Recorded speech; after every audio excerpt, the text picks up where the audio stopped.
அன்பார்ந்த மேச லக்ன அன்பர்களே, இந்த குரு பயிற்சி உங்களுக்கு என்ன செய்ய போகிறது என்பதை பார்ப்போமா? கடந்த முறை குரு பகவான் ரிஷப ராசியில் இருந்தார்.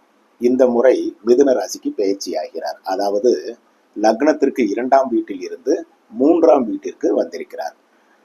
சுமார் ஒரு 5 மாத கால அளவிற்கு 3ஆம் வீட்டில் இருந்து அதன் பின் அதிசாரமாக கடக ராசிக்கு, அதாவது 4ஆம் வீட்டிற்கு பயிற்சி ஆவார்.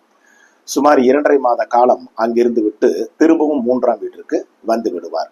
நான் திரும்பவும் ஒரு முறை உங்களுக்கு ஞாபகப்படுத்துகிறேன், இது ராசிக்கான குரு பயிற்சி பலன் அல்ல, உங்கள் ஜென்ம லக்னத்திற்கான பலன் என்பதை புரிந்து கொள்வீர்கள் என்று நம்புகிறேன். சரி, விஷயத்திற்கு வருவோம்.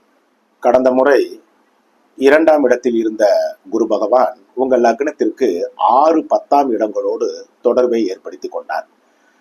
அதாவது 6ஆம் இடம் என்பது பொதுவாக கடன், பகை, நோய், வெறுப்பு, விரோதம், தனிமை, விரக்தி இது போன்ற சாதகமற்ற சூழ்நிலையை ஏற்படுத்திய போதும் 2, 10ஆம் இடங்களோடும் தொடர்பு இருந்ததால் வேலை இல்லாதவருக்கு வேலை, தொழில் அமையாதவர்களுக்கு தொழில், பொருளாதார முன்னேற்றம் இது போன்ற நல்ல விஷயங்களையும் குரு பகவான் அளித்திருப்பார். இந்த முறை அவர் 3ஆம் இடத்துக்கு பயிற்சியாவதால் உங்கள் லக்னத்திற்கு அவர் 7, 11ஆம் இடங்களோடு தொடர்பை ஏற்படுத்துவார். இது உண்மையில் நல்ல விஷயம்தான். மன மகிழ்ச்சியை ஏற்படுத்துவார்.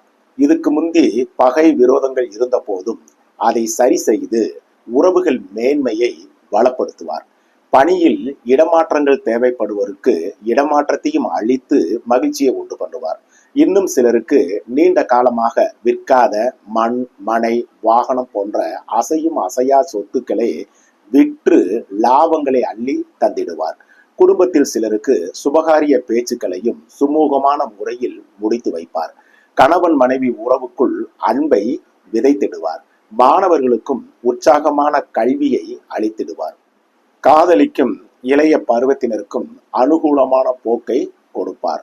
சொந்த தொழில், உற்பத்தி சார்ந்த துறையை சார்ந்தவர்களுக்கும் வியாபாரம், பங்கு வர்த்தகம், யூக வணிகம், கமிஷன், தரகு, ரியல் எஸ்டேட், மார்க்கெட்டிங் போன்ற துறைகளை சார்ந்தவர்களுக்கும் நல்ல அனுகூலமான பலன்களை இந்த குரு பயிற்சி காலத்தில் வழங்கி மகிழ்ச்சியில் ஆழ்த்துவார். நான் மேலே சொன்ன இந்த பலன்கள் எல்லாம் உங்கள் பிறப்பு ஜாதகத்தில் சுக்கிரன் புத்தியோ அல்லது ராகு மற்றும் குரு புத்தியோ நடைமுறையில் இருக்குமேயானால் கண்டிப்பாக இந்த பலன்களை நீங்கள் அனுபவிப்பீர்கள். வாழ்த்துக்கள். நன்றி, வணக்கம்.